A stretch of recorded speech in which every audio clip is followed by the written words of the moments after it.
seminar jointly organized by Baltic-German Liaison University Office and Kaunas University, Kaunas faculty of Vilnius University, and Vladas Gronskas seminar series. We are really excited to host today a number of speakers. The majority of them, 2 out of 3, are foreigners, so our foreign guests, and we are excited that this event is truly international. And this is maybe the first time for a joint event like that, and hopefully not the last, and we will see more physical participation in this post-COVID period, and hopefully we also have a great following right now on streaming media channels. So it's also a little bit strange feeling to understand that there are more people looking at you than actually you can see. And I would like to, my name is Vladislav Fomin. I'm a professor at this faculty. My research and study area is management information systems business. And there is Professor Remigijus Čiegis, who is the host of Vladas Gronskas seminar. I would like you to say a few words. Thank you. Thank you. Always, when in university you have scientific events, it means that university works, university lives in science sphere, in science area. From not behalf of faculty administration, I'm not administrator of faculty, but on behalf of Professor Vladas Gronskas seminars, organizers team, welcome so distinguished speakers, welcome for all participants who are there in our auditorium and who are online. Before coming there, I met my master student, Vlada Ibrahimova. She really is from Azerbaijan. And she said me that she was very excited and very happy to participate in workshop which was organized before this event. And I hope after this seminar we all will say we are very happy to be there, to participate, and as Professor Fomin said, now in Kaunas, maybe next time in Riga, maybe next time in Germany. Welcome for all people from Germany, from Latvia. No, I say especially from Latvia, from our nearest neighbors, as we always call Braliukai and Sesutės. Well, and Ms. Eva Franka is the host of the director of Baltic-German University Liaison Office. She's our sponsor, and I'm really pleased that she traveled so far from Riga to visit us, be here in person to welcome you, and to bring here our distinguished guests who will have, they will be introduced in due time. So please, a few words. Good afternoon, dear ladies and gentlemen. Yes, I'm very happy to be here, and I'd like to welcome you all to our seminar with 3 interesting talks today concerning the topic on digital transformation of enterprises. And yes, the following guest lecture and presentations will be held.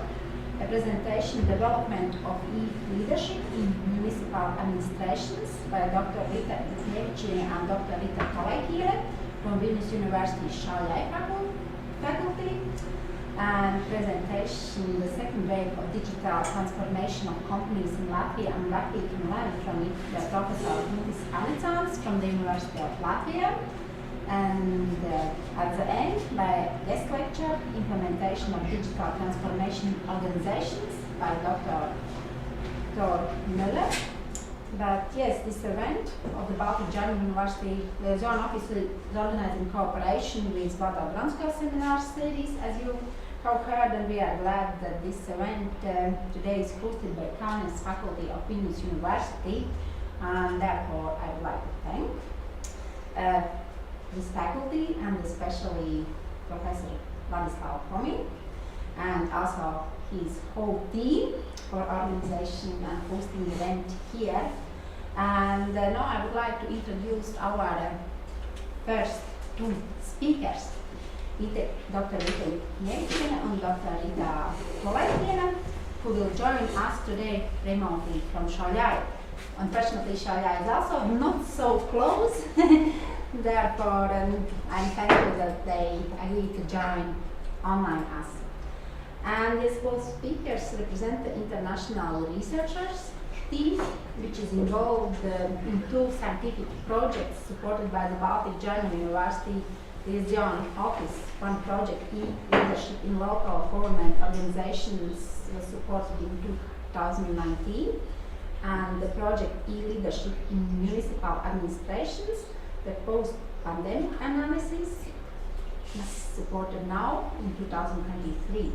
And they have scientific expertise in different fields such as organizational studies and leadership, public administration, and political sciences. And the speakers have also published on e-leadership in public sector. Thank you for joining us today, and please, your virtual word is yours.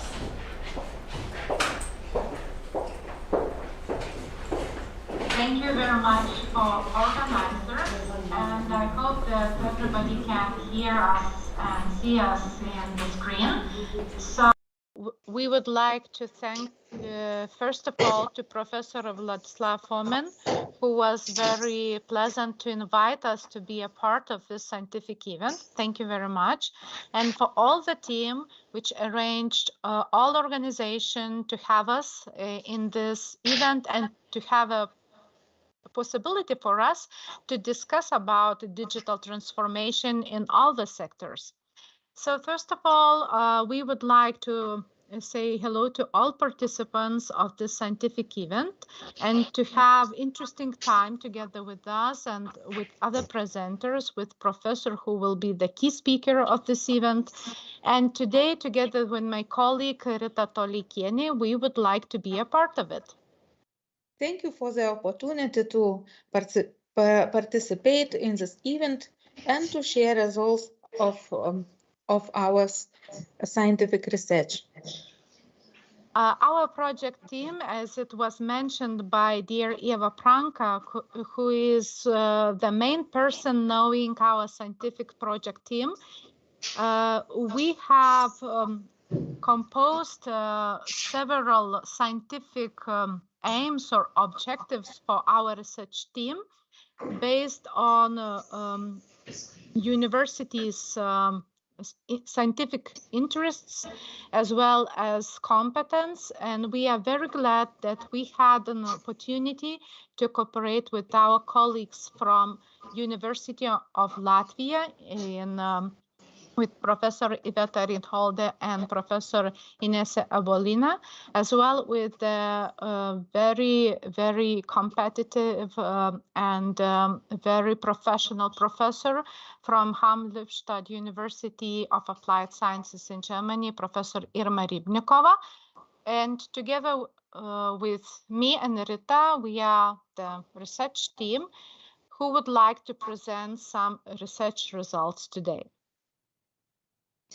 The agenda for today's presentation is the one. First, we will identify some particulars of leadership and the concept. We will provide some information about the research project we conduct and we will share some main results.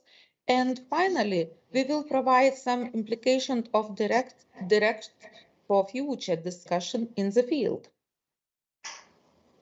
It is purposefully composed. The title of our presentation was Development of E-Leadership.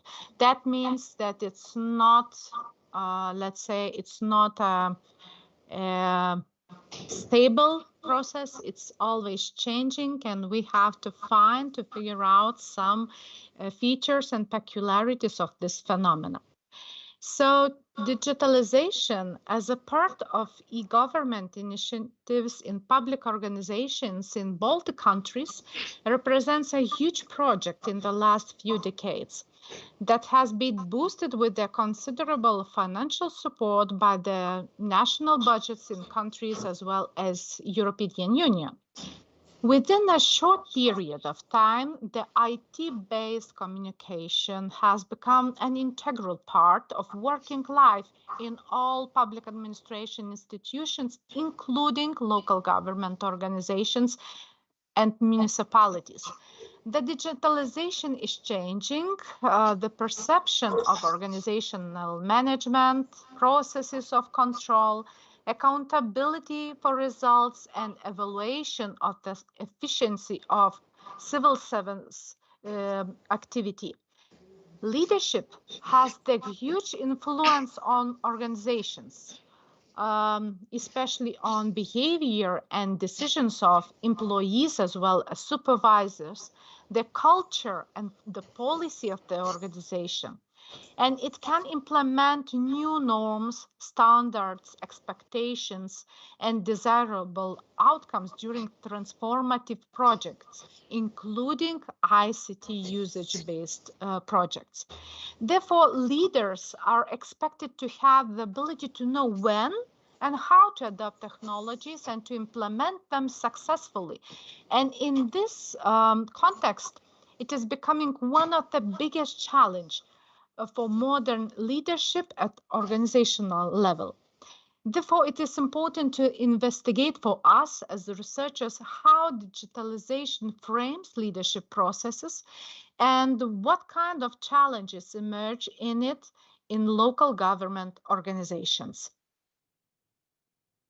There are few definitions of e-leadership phenomenon, but in most cases explained as a social influence process embedded both proximate and distant context mediated by information technology.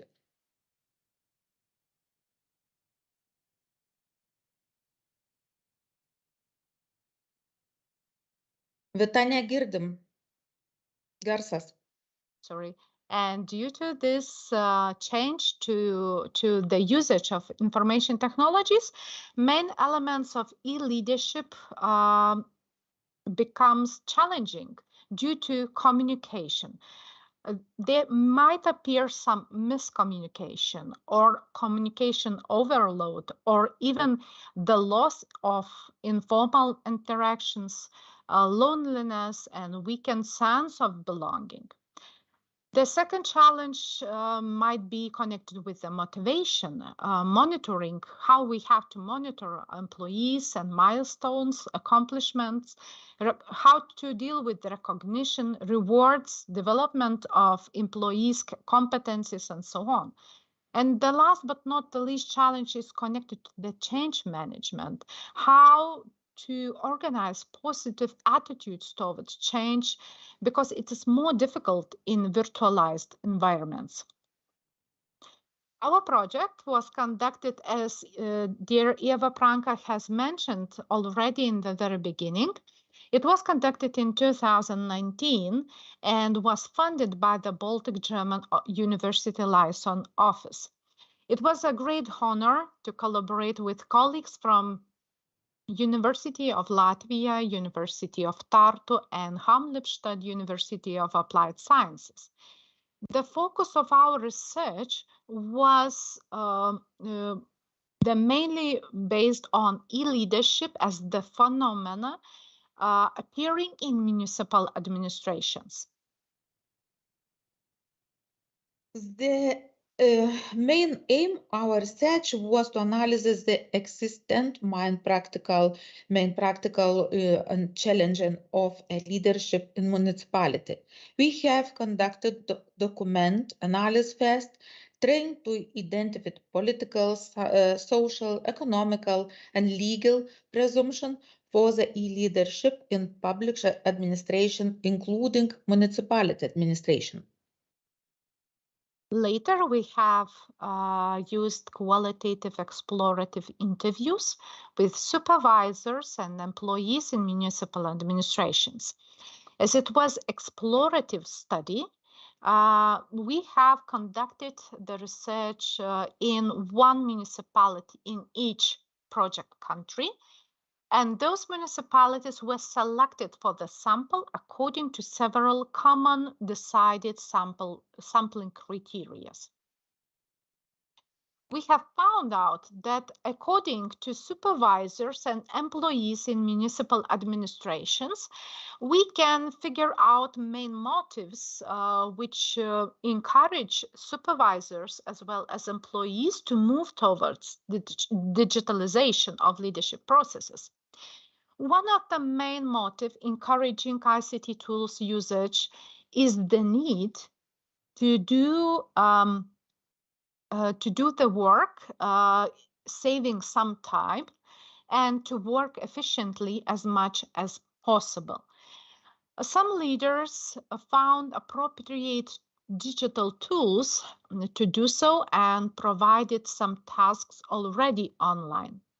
Besides, it seemed that political will was very much needed to move some tasks to remote mode, especially when we are talking about documentation issue.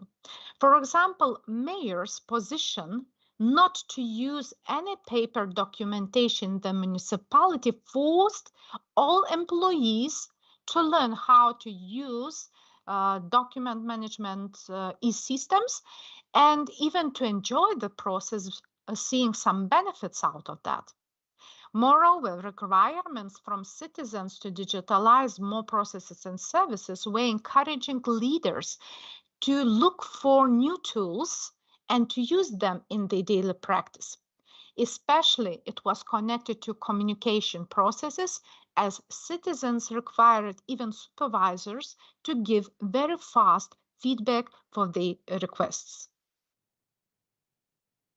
However, we figure out that some barriers may still exist in the analyzed countries. And we would like to share some main insights from our research. First of all, what was said by supervisors as well as employees, that they are still missing some stuff which would be willing to do digitalization tasks or to encourage the digitalization tasks in the municipalities. So it's like a missing personal resources still for this process. The other thing is that in Germany, supervisors saw this digitalization task as additional job, which was delivered to some staff, to some employees. So they are we're carrying on this function as the on-top task. Besides, we found the similarity between Baltic states and Germany because all countries' representatives participating in the research emphasized the need for special training to increase the technological skills and to learn more about new possible tools which might be used in their daily practice. And we figure out that, to say the truth, in Lithuanian and Estonian municipality, our respondents answered that new technological systems, new ICT tools were implemented, but not all members of municipal administrations were familiar with those tools. So it was very important not only to have leaders in digitalization, but to give some additional needed training for that. Besides, digitalization task moved all employees and especially leaders to multitasking. And this led to some misunderstandings too. Lithuanian supervisors as well as employees expressed concerns about intrusion of ICT in the private life because they told there might be no burden between work and private life at all, as they became reachable for supervisors at any time.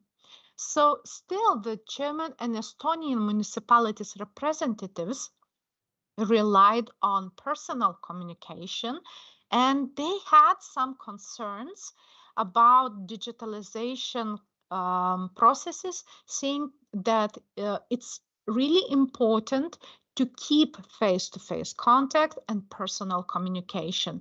And to say the truth, e-leadership transformation should be combined with the personal communication in this country.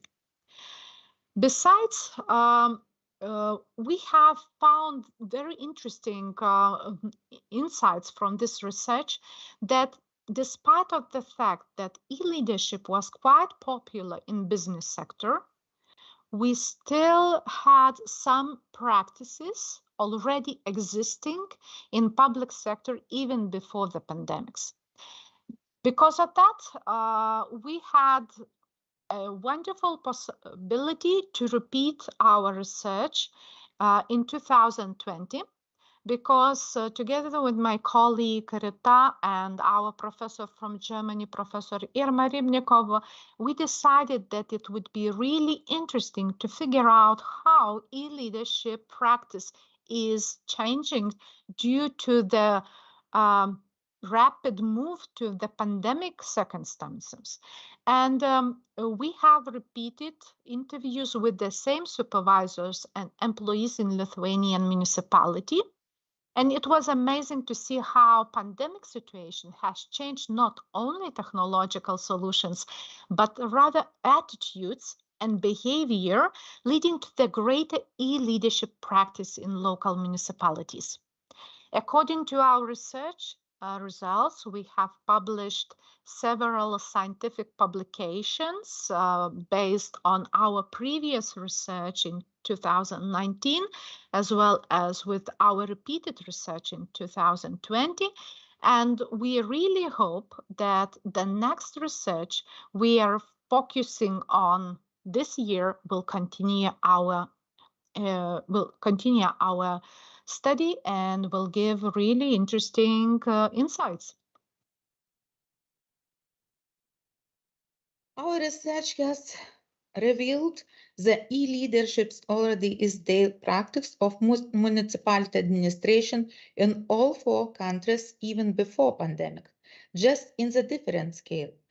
E-leadership practice has expanded especially during the pandemic and led to the increased work efficiency, but at the same time emerge new challenges. So we have identified some directions for the future research, how leaders of municipality administration should deal with the lack of work motivation, social isolation of employees, work-life balance, the need of training and data security issues. All those mentioned issues which were presented by Rita just now give us implications to continue the research this year. And we are very glad that we will have this possibility to reveal it by the project Leadership in Municipal Administrations, the post-pandemic analysis. In this case, we had the honor to collaborate again with our colleagues from the first project in Latvia and Germany. Unfortunately, Estonian colleagues figure out that some of activities requires more time and they did not have possibility to attend this time. But we are quite sure we will figure out how the pandemic situation has influenced on e-leadership processes in local government institutions and what new challenges remain when the pandemic is over.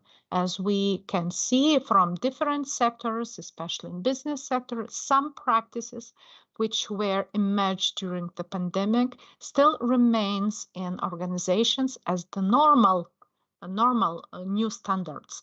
So we are planning to raise new problematic questions and objectives for our new research, and we hope for interesting results at the very end, continuing the collaboration with our colleagues from Latvia and Germany. Thank you. And we hope our insight will give some ideas for the discussion. Thank you very much for the possibility to attend. And after the presentation of the second presenter, we hope that you will have some questions for our research team. Thank you very much. Thank you, Rita. Rita, I think we have a few minutes for short questions. So if anybody has a question, I will voice it. Colleagues hopefully will hear. I can start with a question what people are thinking. So you said there is a challenge that leaders must look for digitization solutions, and it's a challenge for them to implement the solutions. So I would like to ask maybe for a short example.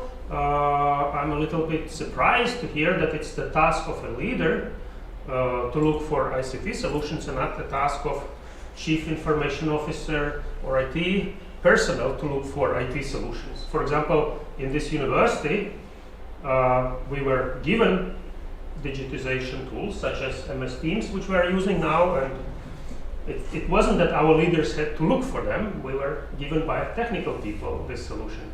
That's my understanding. Maybe I'm mistaken. Maybe the deans of the faculties were running around and looking for new solution, and then they were debating which one to choose from, and finally they agreed. So can you give some examples to maybe better understand how does it work in municipalities? Maybe they are much more democratic than universities are. Thank you very much, Professor. Very good question, because we have several examples from our both researchers made in 2019 and 2020. When we were researching in the first year, we figured out that there were many possibilities for digitalization as internal processes, leadership processes inside the organization. Majority of ICT tools which were used by supervisors to give tasks or to communicate with employees were initiated by themselves. So they were looking for many different ways. For example, Google Calendar as a tool to plan their activities, or using WhatsApp to connect the employees when they need very quick feedback, or even the Skype as a very well-known tool in Estonia, which was created in Estonia. It was really interesting to figure out that Estonian municipalities leaders expressed the ideas that they would like to use this Skype tool for meetings and to organize some short meetings online, but not all employees are ready to use it because they lack technological skills. So this was happening in 2019, but what has happened during the pandemic and rapidly changed, it was the change of requirements and legal requirements and circumstances when we all have been moved to online mode. And to say the truth, even municipalities were a little bit shocked with this particular move to remote mode, because they even were not prepared for this. They had not many previous experience in the field using ICT in institutional tools. So they were very shocked in first months, because they had to continue the activities. They had to learn how to use, for example, Microsoft Teams or Zoom or other platform. And to say the truth, when we had the interview, it was said that even in this condition of this shocking condition, leaders, they were the main persons suggesting particular tool for their teams to try. And if somebody from employees didn't know how to deal with the Zoom or Teams, the leader gave consultations or even trained the groups or teams in the department. So I guess that we as professors were very lucky because we were using some like Moodle or other tools before for online teaching, and we were not so shocked like municipal administrations. So I guess we were more comfortable zone where we had consultants in ICT department and so on.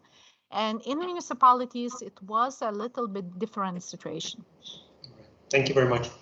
Thank you. Maybe one more question? Well, the audience is still hesitant, so thank you very much. Let's give applause for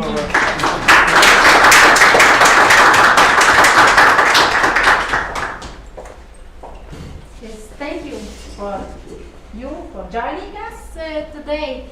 And now we will look a little bit more on history. And now I would like to introduce to you Professor Vladas. He's a professor and the chair of the Laboratory for Innovative Information Technologies at the Faculty of Computing of the University of Latvia, as well as the former dean of the Faculty of Computing. His research interests include software testing, large-scale information displaying, natural language processing, ontologies, multi-agent systems, databases, and data integration. He teaches data structure, algorithms, algorithm analysis, and optimization, software testing, and software engineering for almost 30 years. And at the same time, he has more than 20 years of experience in the industry and developing various IT systems. Thank you for joining us today. And now the floor is yours, please. Thank you. Good afternoon, everyone here and somewhere in the world. Hello, everyone. And I'm going to talk about, let's call, second wave of digital transformation.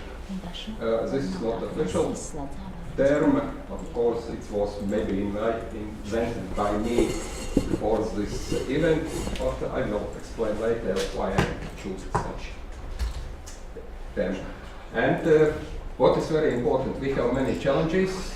Nowadays, we want to put more and more on our computers to make some automatization. We have new technologies, artificial intelligence. We again want to change something. And we want again make some kind of transformation for our companies, and not only companies but the whole society. And we have to understand what we can do and what we can't. And sometimes it's very worth to look in history, and maybe we can find some values there, and maybe we don't need to invent the wheel again, because younger generations thought about last century, oh, it's before Christ. Yes. And let's look at a little bit in this history, especially in Latvia, and let's talk maybe about fast digitalization in Latvia. Soviet time, and in Riga was quite good level at that moment with all electronics and usage of this electronics, and you see that we produced also semiconductors in Soviet Union together probably with St. Petersburg, and mostly all computers were very big. You see, we need quite a big room, maybe several rooms for one computer, with types, with hard disks. This is hard disk. Yes. And mostly such computers was used for some numerical calculations or very, very simple databases, and of course only for big state companies, okay, maybe for military purposes. And at this moment, this year, I saw similar pictures regarding quantum computing. quantum computers also consumes huge space, big hardware, and can manage, let's say, about 100 qubits. And that's it, 100. And what was available at this Soviet time, okay, mainly we used Soviet-made mainframes, computers, big computers, which actually was copies of IBM machine, illegal, but it doesn't matter for Soviet time. And okay, and you can see what was available. Not more than 1 million operations per second. And now let's take your smartphones, and we are talking about gigabytes. 1,000 times more. Memory, 1 or 4 megabyte memory, it was huge for that time. Okay, monitors. I don't like the terminology monitors, it was terminals. 24 rows with 80 symbols, and that's it. Yes, you have to work. And of course, possible to use some primitive personal computers, which actually was more or less brought from Western countries. And my experience was, okay, small device, I took for 1 week from another guy and attached to TV and use a cassette recorder and load program from cassette, from tape, and do something. That's it. And these computers actually was used for gaming, very, very primitive games, but okay, I tried to make some programs. But what is important? At that time, here in Soviet time, we had no computers, not good hardware. And we were taught to do at least something with very, very small amount of resources. Yes. And it's very important because if you can do something with very small amount of resources, with bigger resources, you have more possibilities. Okay, beginning of second wave of these transformations, I would like to define that this period started at time when Baltic states began independence. Okay, approximately this year, but okay, we can take one event, but actually it was quite a long time period for regaining independence.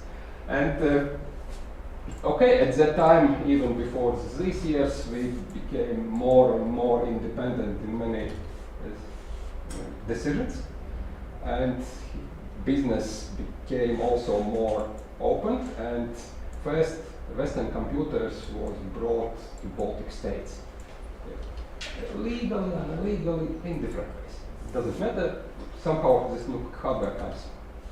And okay, a little bit later after independence, more and more companies try to buy computers. Of course, this more and more companies means 10, 20, not more, because it's costs money. Okay, and maybe we have to define when this second wave ended. I would like to say maybe it's the very beginning of our existing century, and the most important events for this maybe second wave ending. Computers and internet became available for almost all organizations and for some citizens. Not for all, only for some. Okay, we survived after problem of 2000 year. Wow. And anybody was afraid what will happen, and after surviving, oh, we can do anything because nothing serious happened. And at that time there was an internet bubble in the whole world, and it was disaster in the Western countries, but not for us, because we had no internet at that time, serious internet, of course. Yes, that means that, oh, we survived, but what happened? We saw that yes, it's a possibility to do something in internet too, and our countries started to develop many information systems in internet. And of course, this is the third wave. We cannot put it the second wave.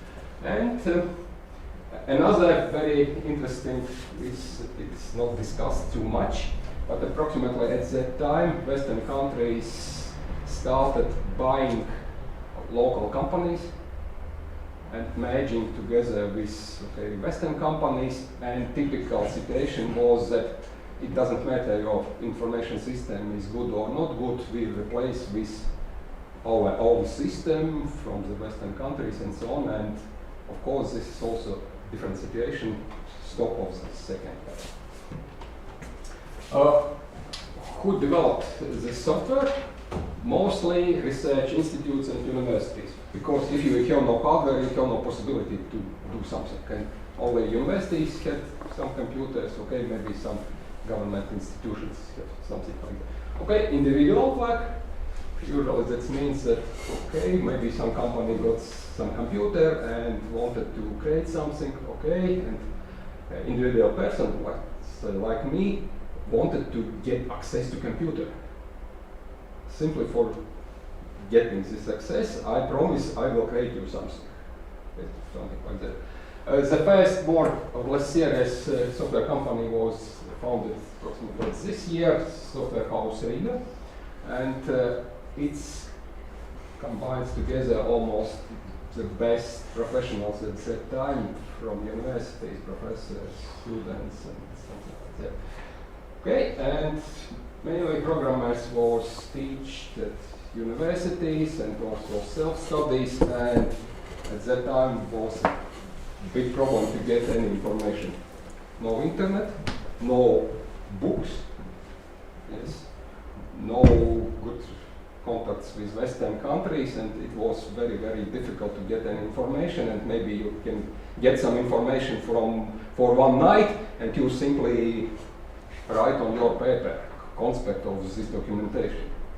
Of course, you cannot take photo or copy without copy machines. And what was the hardware at that time?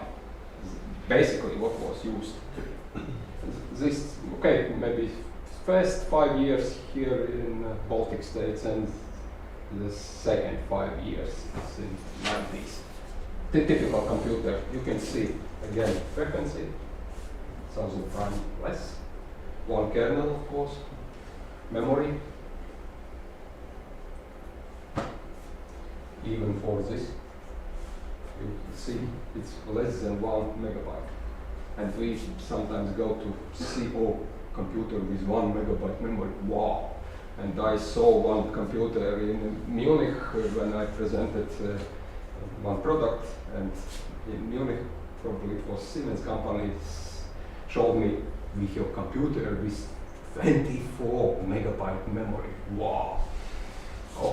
You can see how big hardware drives, and anything was organized by floppy net.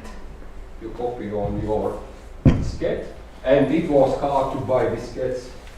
I go to Western countries, to Europe, to buy 10 diskettes, I'm rich. How project management was organized at that time? Mostly one-man projects. Completely different situation from situation now, yes, of course. And I always said, computer purchased some computers, decide what is the critical needs, and some guy was asked, please do something, yes, and please program these critical things. At that time, there was very important to separate what is really needed and what is not so really needed to use computer. At this moment, we do not bother. It's important, not important. I need such things, and separation is not done. And here are some examples. This is from my projects. And now a little bit about medium project management. What was medium project at that time? Medium project, quite big project in Latvia, but I cannot say that it's a big project. It is, of course, with such small resources, it's a middle time. But actually, typical team size was up to 5%, not more. Small teams. Yes, and these 5 persons had quite great diversity in knowledge, maybe from many areas, and probably maybe 1-2 programmers was with quite good knowledge, but others were students or something like that. And only 5 persons. Okay, and specification. Usually companies did not know what actually they need. There is a problem, they have no skills how to write specifications, how to ask something. They simply explain what is going on in company, please do something. And mostly programmers themselves create specifications, sort what is important, what is not important for company, something like that. Okay, and mainly that was quite tricky at that moment. We knew that yes, good procedures in project we have to follow, and government asked for them, and at that moment mostly classical development methods was used, and it is waterfall methodology, more or less. But unofficially we saw that it doesn't work at all. And actually we worked with agile methods. Of course, such terminology was not used at that time. Agile was introduced maybe at the beginning of this century or later. But actually what you did at that time was similar to agile methods. Let's look at some projects, what I called middle projects, and what was created 5 or even smaller amount, 5% and smaller. This was one example. I participated for creating great graphical modeling tool for anything. Maybe you know UML, something like that. Many diagrams. There were possibility to execute these diagrams, something like that. Yes. Before Windows, we created Windows and graphical interface. And it was ordered by, you can see, Siemens Institute Information Systems or something like that. Okay, Siemens. At that time, it was the biggest software company. Yes? Yes. Yes. Okay. Of course, there were Infologistic in the middle, software house Riga in the middle, something like that. And why such huge company asked Latvia after regaining independence to create something? I already said we was taught to create something with very, very little hardware. And at that time it was quite difficult to create graphical systems which works in real time very fast at computers at that time. And here in Latvia we counted every byte, and it was possible to create such systems with typical, which runs on typical computer. And German companies discovered it, and they bought us for lower price if we compare programmers' wages on the western side, and price performance for them was very good. Another example, Mosaic also related to Germany. Okay, officially it was from this company, but actually this was owner for this product. It was programmed by Siemens, but Siemens gave to software house Riga, and actually we developed. And again, 4 or 5 persons we created quite short time, several months, product which was sold by millions, Deutschmarks, etc. Again, it is possible. Another experience, I spent more than 15 years in insurance company Balta, and experience was that actually state insurance company was bankruptcy, something like that, and it was given away for, let's say, $1 to private company to save, yes, and do something. And we had more than 30 branches, no any computerization. First we bought computers, and immediately in 2 years we became the biggest insurance company in Baltic states at the time. And at this moment it's also maybe among leaders, yes. And we started with 3 IT specialists. Me, with 2 first-year students. And we created first system approximately in 4 months. And we did anything.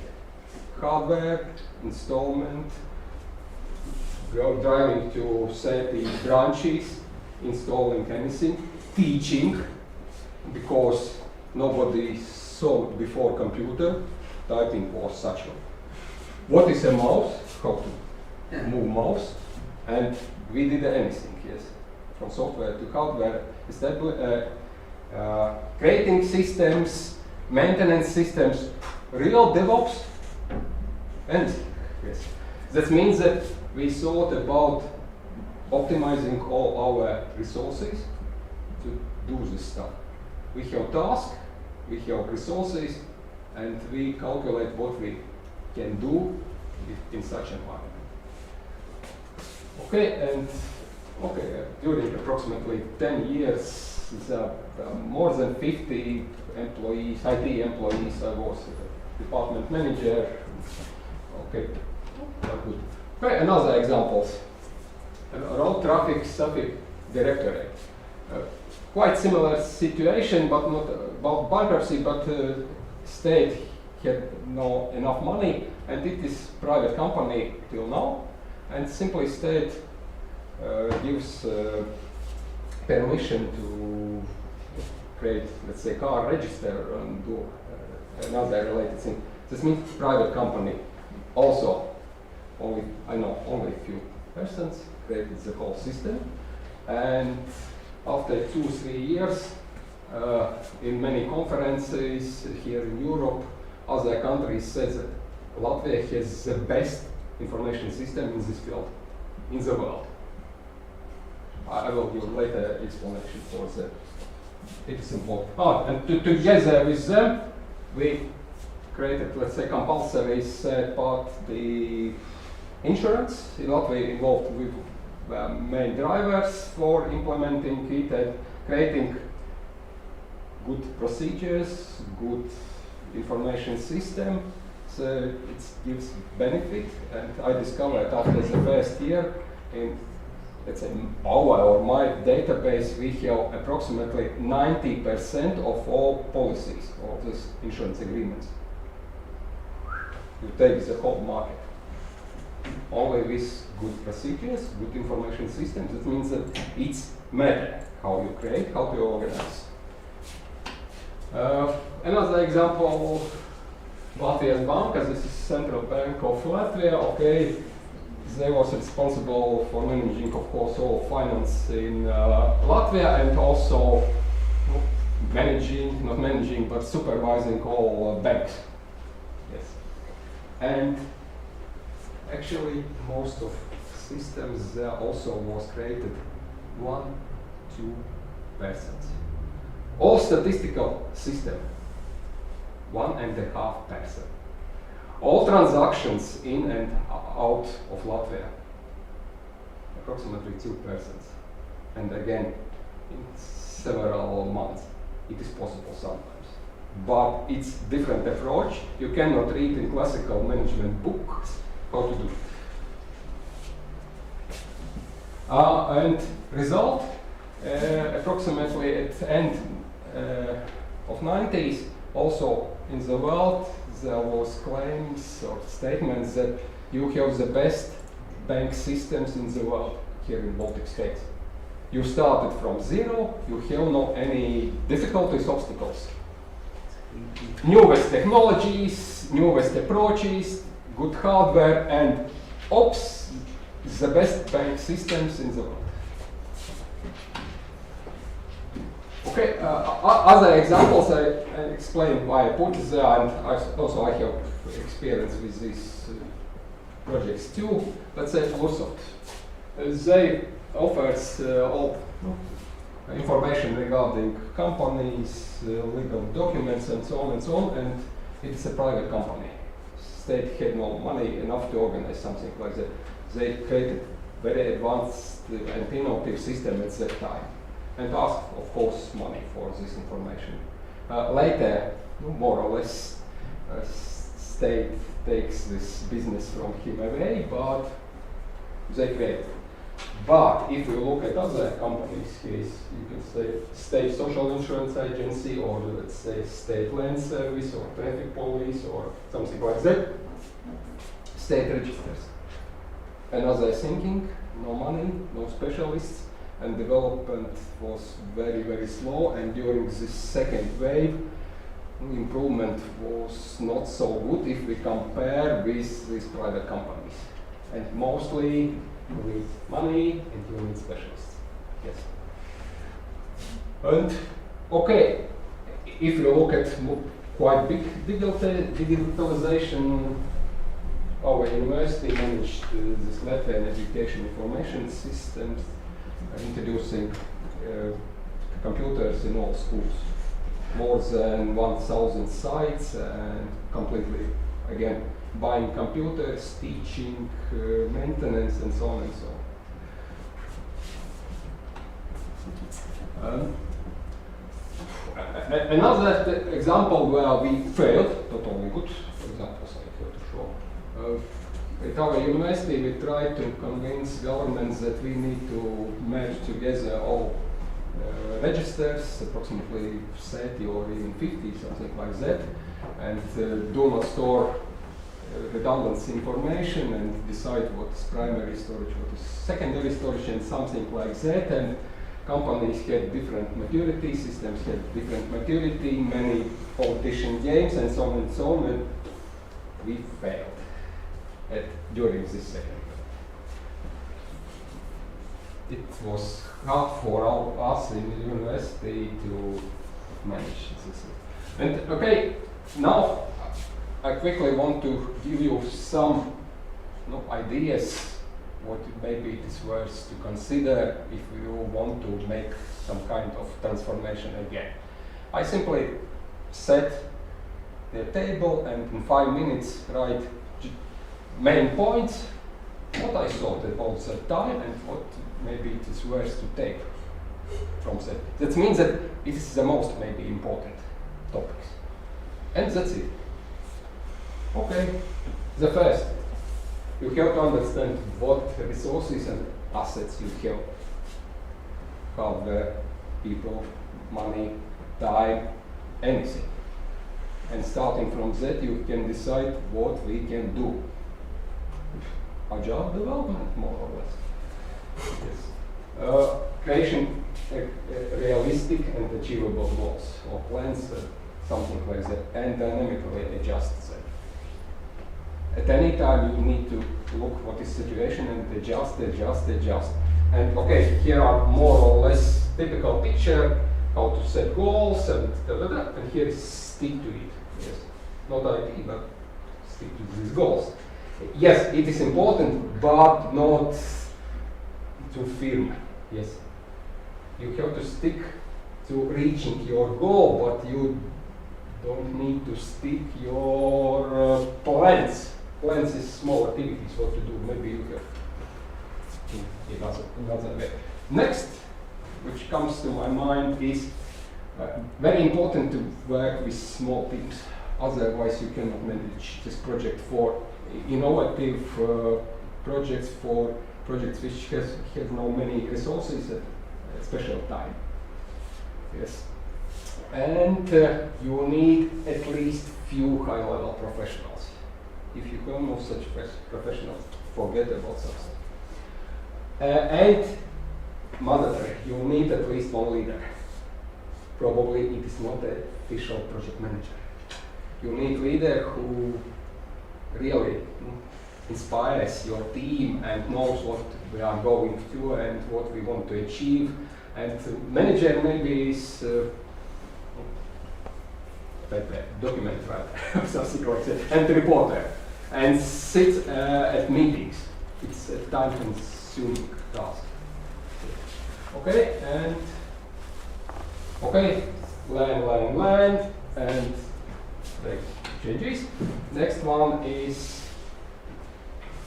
minimizing complexity. Most of people do not understand, let's say, complex systems and something like that, and don't understand why we sometimes can achieve goals and sometimes not. The reason is complexity. The more complexity for anything, the bigger chance that you will fail. And structural complexity, usually it is more easy to manage, but very, very difficult to manage so-called organizational complexity. It's very hard to manage. Yes. Okay. Maybe you can read themselves what it's about. And complexity of product or your service. It doesn't matter what you provide. The simpler will be this product, the more chance you will succeed. The more complex this product, oops, you will fail. And I will explain later one reason why this fail will be. I can't remember. Okay. Next, very, very important, user or customer is the first-class citizens. You have to listen to him what they actually need and do not develop what they don't need, because they want to pay you for they won't need but don't need. Okay, it's important, and we have to understand what is critical, what is the basic things they require. The next, you have to understand, usually user does not know what they want. Typical situation. I know from myself, I cannot write specification for tool I would like to develop. Of course, I feel some inspiration idea, but I cannot write good specification at the very beginning.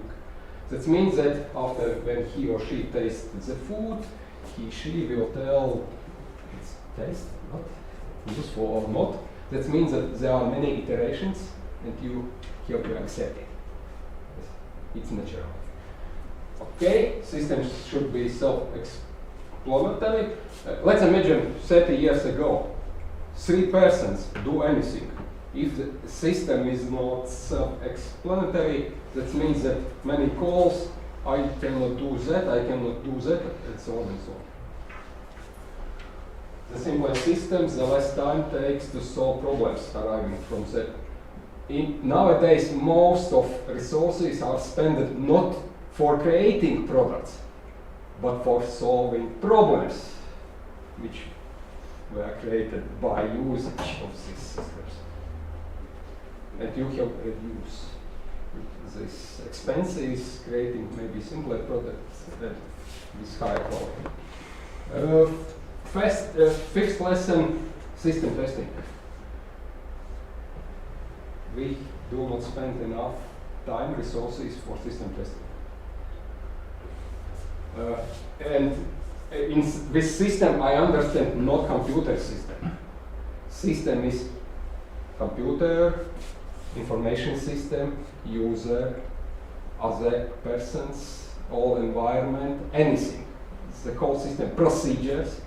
Yes, this means that, okay, you have to test the whole product. You have to test all procedures, how it works together. And there are many other characteristics I cannot find. Okay, and what is very important? Each mistake later will waste your resources.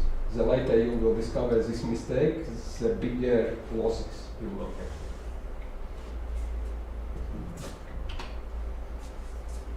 Development methodology, okay, waterfall, agile, formal, informal. We create product or service for state institution, for private institution. Okay, you can read about it in books. There are many materials regarding what is better. Actually, nothing is better. It's simply different approaches, different principles. But you have to understand and apply appropriate time, appropriate method. And the last lesson is, Okay, some other smaller ideas at that time 30 years ago and now and next decade there will be battle for data. This is fuel, oil nowadays, and for influence. Now it's the same situation. And another, you can read, digitalization probably will create you more expenses, problems, and so on and so on. And sometimes it's better not to create information system for some tasks. And we already talked about this one. It's more and more easy to build new houses and repair old one. And it's very, very difficult to simply clean space and start from the very beginning because it's our job. Yes, but we have to consider maybe sometimes it's more easy. Okay, thank you for your attention, and maybe you can ask me questions later during discussion if we have time. Maybe if somebody has a quick question, like Yeah, very quick question. Thank you for this overview. If to look towards the future, what are the greatest challenges that you see in the development for the upcoming decade? Let's try to. Testing? Why? Because now, okay, buzzword is artificial intelligence and so on and so on. Huge money is put into artificial intelligence, or it saved us and so on and so on. Artificial intelligence is quite dangerous. You cannot predict the results of such products.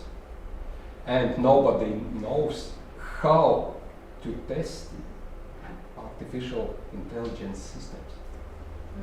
Artificial intelligence system is more like complex system, like real living system. Unpredictable. Simply search keywords. Complex system. What does it mean? And what is the features of complex systems? That means that after reading information what is written about complex system, you will discover, oops, it is not possible to test such system. For instance, you cannot predict what I will do after 10 seconds. I'm a complex system. Maybe I will start dancing, singing, maybe I will run away. It is impossible. And how to test such system? A tester have to be more intelligent and system is under the test. Okay. But this will be consequences. At first, let's say this artificial intelligence, quantum computing, something like that, and there nobody knows how to test such systems, and oops, we will depend on such systems, and result is unpredictable. Another short question. As I mentioned at the beginning, the company that reported a couple of IT specialists, and they expanded up into 50 or so. Nowadays, we sort of have similar problem because, as mentioned in the previous statement, we are trying to digitalize more humans, people for working online, using more systems, more technology. And the question would be, what experiences, what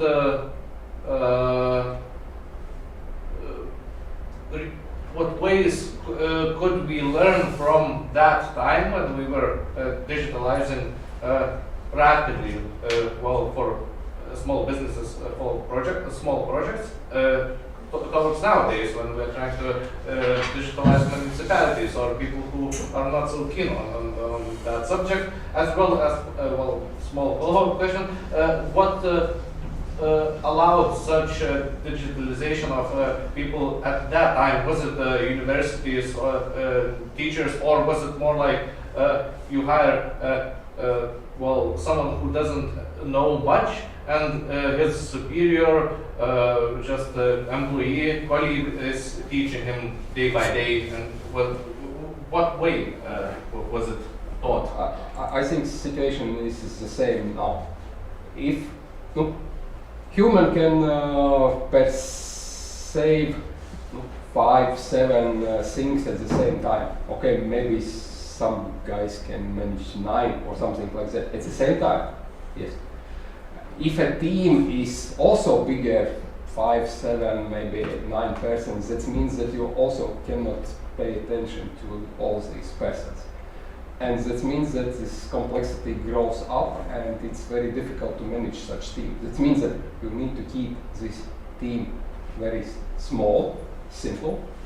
You need, I said, at least one leader, because otherwise team does not know where to go, what to do. Yes, and they need at least 1, 2 specialists, experts. Okay, I'm sorry, not experts. What is expert?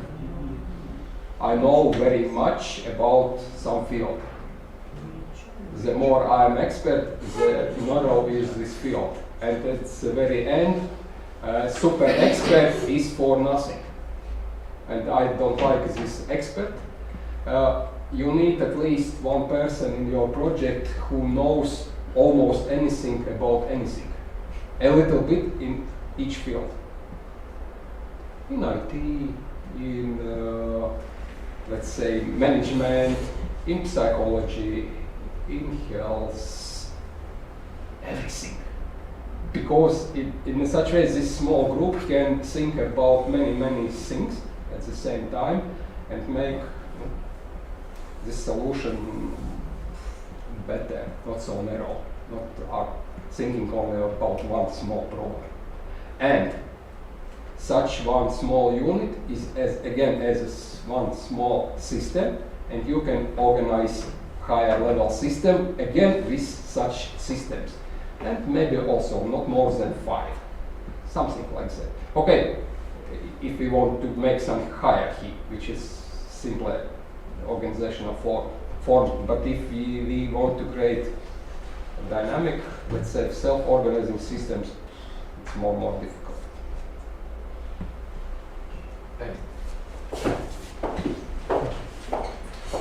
Thank you very much.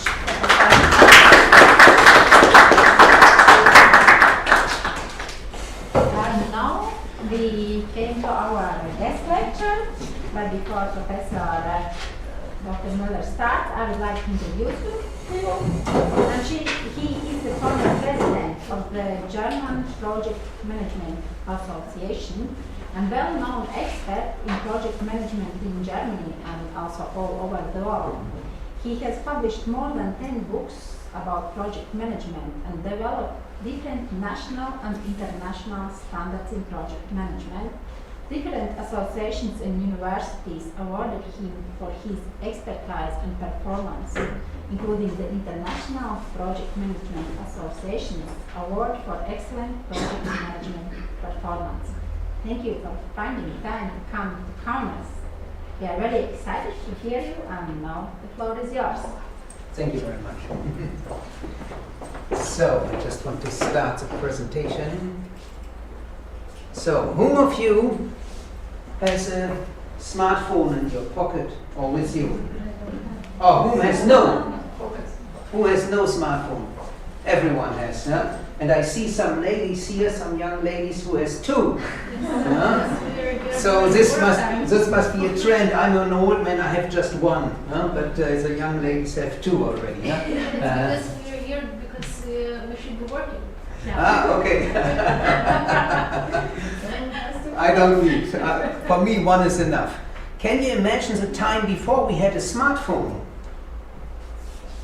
We didn't take any pictures or take movies. We had no navigation system. We had no collaboration. When we sent an SMS, can you remember this? Maybe the really young people don't remember this, but when we sent an SMS, we had something like a Nokia telephone, looks like this, and we had to push each letter in a really complicated way. Unbelievable. We had a monochrome display, not colored, and. See, the big advantage was the battery was lasting for 10 days or longer. Yeah? But this was a dramatic change, and this is a digitalization and digital transformation of our life, of our private life. And now my question to you, to all of you is, and especially to Vita and Rita, for the people who are working in municipalities, but to all of you and also to myself, why do we have no problem to digitalize our private life? We don't talk about this. We are open to this. We are not afraid. We are not hesitating. We are not resisting. We just publish everything. This computer knows my face because of Face ID. Does any one of you using Face ID? I don't think all of you. It knows my fingerprint. And it knows all my secrets. It knows more about me like myself now. Yeah? And this is stupid to do this, but all of us do this, and this is digitization. But, and this is my provocating question to Vita and Rita, but not only to the administration, the public administration, but also to the private business, why don't we do this in our business? Why do we hesitate? Why do we resist? We are resisting. So crazy.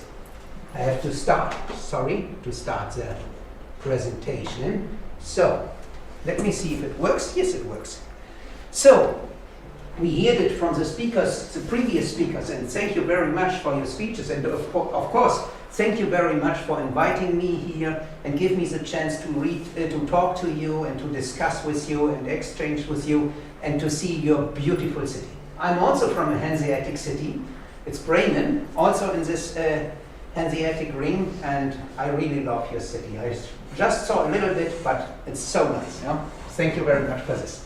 But now, let's take a look to digital transformation. And this is what we saw from the previous speakers already. This is not the technical problem.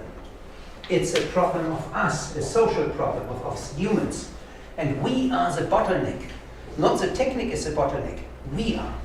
And let's take a look. So what does digital transformation means? We have to change the technology. Hardware, software, and so on. We talked about this. But we have to develop the people. This is important, to develop the people. Yeah? The employees, but also the leaders, the top managers of the companies and organizations. And we have to develop the organizations. We have to rethink the structures, processes. We have to adapt the processes. And great, what Gunther said before, we have to simplify. Don't make for one activity 10 different processes. It's so crazy. Make it in one process, simplify it, and then it's easier to digitalize, and then we can handle it. Make it less complex. This is so important. And all this we have to do, not only focusing on technology, but focusing on people and organizations, on the structures and processes. And this in an environment. And what is the special thing of this environment? This environment is dynamic. It changes every week, every month. So today, we have a technical situation like this. What is in 1 month? What is in 1 year? It changes. So we are not living in a stable world. We are living in a dynamic world. And that means if our environment, and we are not out of the environment, we are directly in. And if this change, all the other things has to change again. And this is really interesting and nice, and give us a lot of risks for the future. But when you have a lot of risk, what else you have? A lot of opportunities, a lot of chances. Yeah? And this is our chance, and this is your chance. Take these chances, you are better than like the others, and then you are successful. What does digital transformation mean? It means to develop the organizations, make organizational development, really important. We have to start, and we have to start now. Would be better if we started 5 years ago, but we have to start, and we shouldn't wait, we shouldn't resist. When I see it in municipalities, I just can talk about the Germans, but they are resisting, and they are waiting until others will do something. This is crazy, this is stupid. We have to act, otherwise we have to react, and this is never good. We have to act, we have to start. We have to develop our staff. This is what we learned today already from the previous speakers. Train, train, train, and train for the new work. This is important. And we have to develop the culture of the people and of the organization. Be more open, be more adaptive to this world, always changing world. This is so important. No? Okay, let's take a look what we are doing when we do digitization, and especially what you said with the simplification. Yeah? This is important. First of all, we have to work top down and we have to set the frame. Not allow everything. Make it simple and say, so this is the frame where we are working in, and no one is working outside this frame. So maybe we are just working in this Apple world, or in this Microsoft world, but not in both worlds, and in another one. We will fix for our organization, we are working in this world. We have a fence on our ground, and a fence on our digital ground of the company. And then everything what will be developed bottom up must be suiting to this top-down frame. This is really important. And why do I say this? Because I get a lot of times a question from the companies, oh, it's interesting and we want to do digitalization, but we didn't start yet. And I say, oh, why didn't you start? Yeah, it's so much to do, we don't know where to start. And this is always to say, for me, set the frames and then do it step by step inside the frame. This is so important. I will show you later some pictures. What do I mean with this? I have just an additional sentence here. It must be avoided. Just see the last line here. It must be avoided that we have a patchwork and an isolated solution for something like this. We have to have a really interconnected system. It must be simple, and as simple as this, as easier is it to connect and digitalize. And it's hard to make it simple. But what does this man who invented this iPhone did? He saw the technique before was Nokia. Let's say this is a Nokia. It's just a remote for the beamer, but it looks like a Nokia in white. And then he said, and this is great, I'm really flashed by these ideas. He said, there are so many buttons on. And then he invented a phone where he said, I just have a screen, but I have just maybe one button. In the earlier time, we had one, I forgot the name of the button in the first iPhone, the home button. Yeah? And we have on the side a little bit. Yeah? Great, so he simplified. Don't have 20 buttons on this phone, have only 1 or 2. Great, yeah? A really great example for how to do this with digitalization. So, and to get a better understanding, I have a nice idea, and I say, how do you do it if you make a mosaic?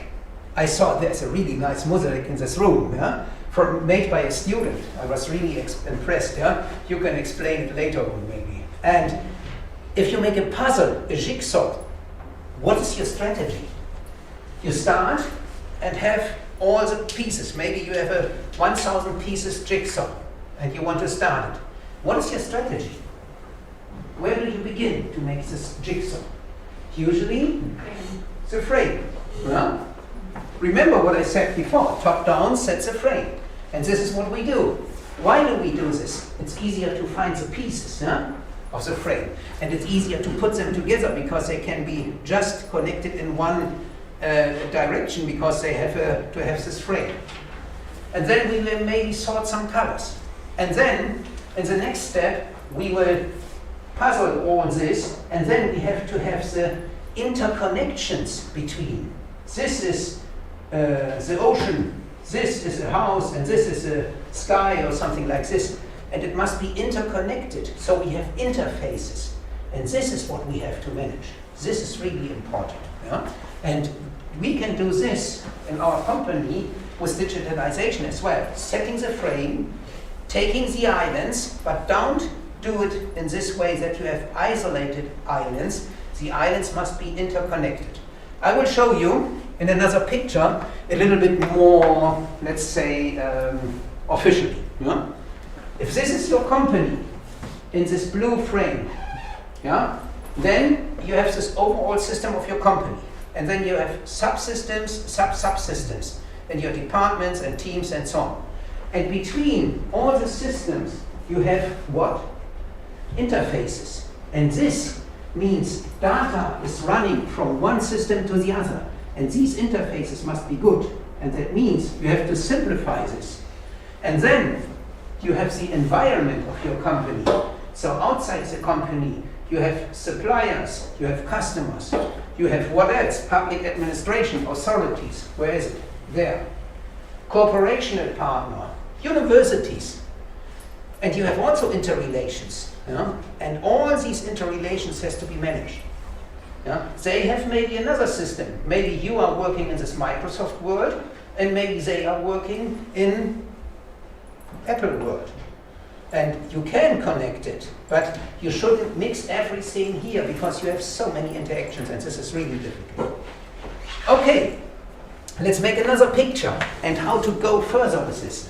You see, I paint an ocean here. Looks like an ocean with some waves, yeah? Why do I take an ocean? Because an ocean is always moving, yeah? Never stand still, always moving, always dynamic. And you are a fish in this motion, yeah? And this is the end of the fish. This is the first step.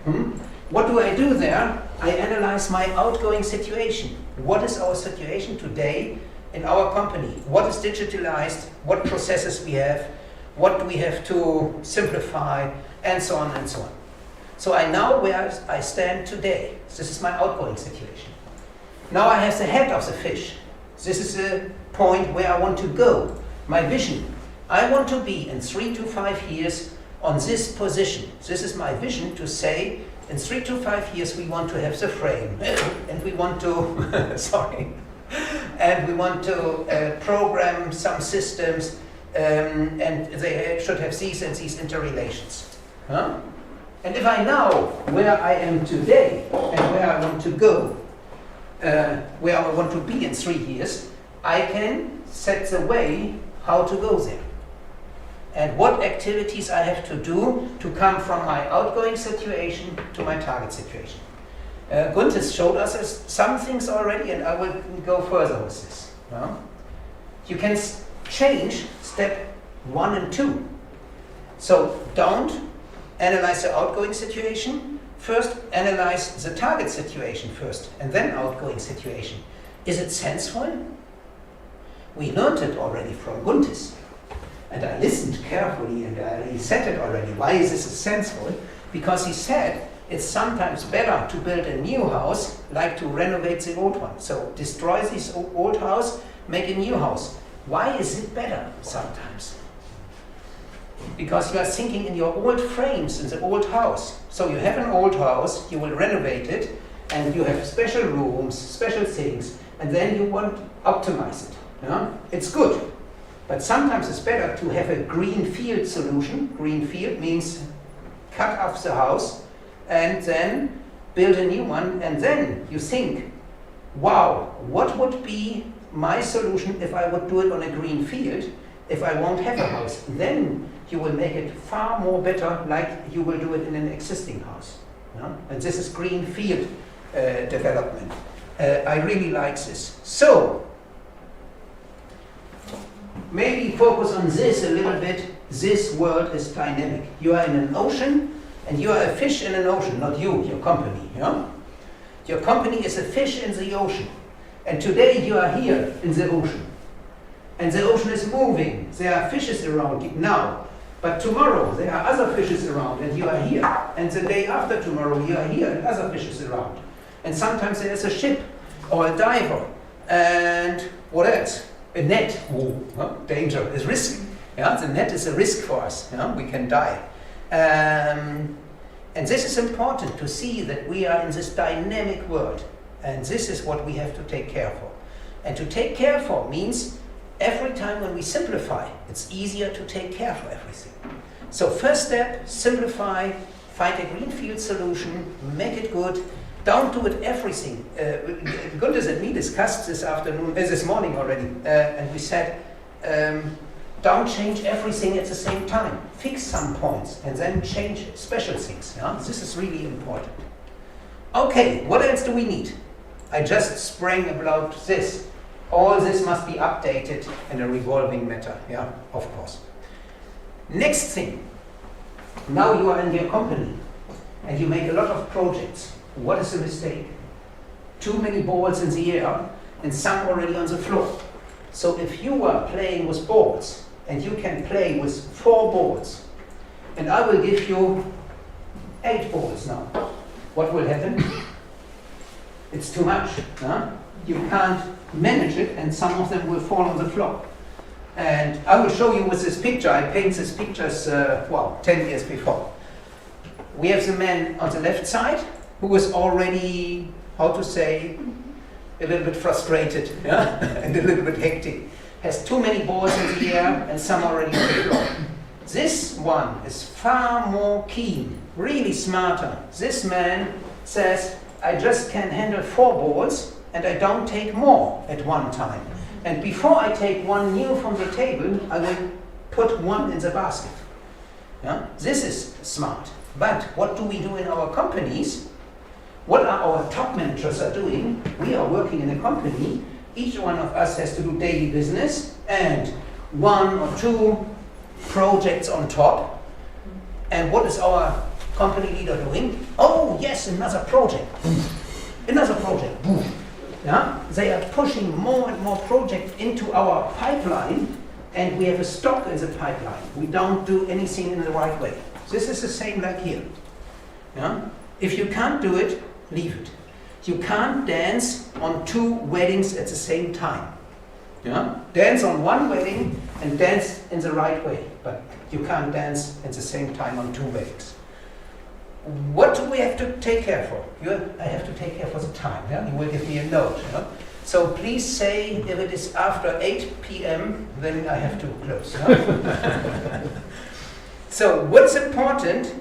That we don't play with 8 balls, but just with 4 balls, or 8 projects and 4 projects. If we just can handle 4 projects, we never should take 5. Take 4. Yeah? But take them in the right way. Dance on this wedding in the right way. And don't think about the next wedding. Dance on today's wedding. Yeah? And that means if I have a scale, we have to equal the number of projects we are doing and the risks we can take, the finances we have, and the resources we have. We heard it from Gunther's presentation. All the same content, but just from another perspective. And this is great because we have, we show 2 different perspectives on the same topic, and you see we are agreeing already. We didn't saw our presentations before. Otherwise, you will have a situation like this. This is what our leaders are doing with us, putting our wagon full of projects, but after some situation we can't run anymore. And this is not sensible, of course. Okay, we have a permanent change. No? And how to handle this, how to get more structure in, how to simplify, how to solve all these problems. First of all, some really easy thing is to have a roadmap. So you have your vision where you want to be in 3 to 5 years. And you have the roadmap, and this is the street you want to go with your company. And this street is, placed with projects. So in different years you have different projects where the street is not placed. I don't have the right word, but you understand what I mean. Yeah? So you have a lot of projects on the road. And you will organize them to make only so many projects you can do at one time. Yeah? So this is a project roadmap. 2, go a little bit more into deep. I will show you something like this project pipeline and what I told you before. So we have a lot of projects. Some of them just began, it's in the definition phase. Some of them in the planning phase, execution phase, closure. Yeah? So, and we have to take care that we have a lot of projects in, but not too much. And also that we have equalized it a little bit. Not all in definition or not all in execution.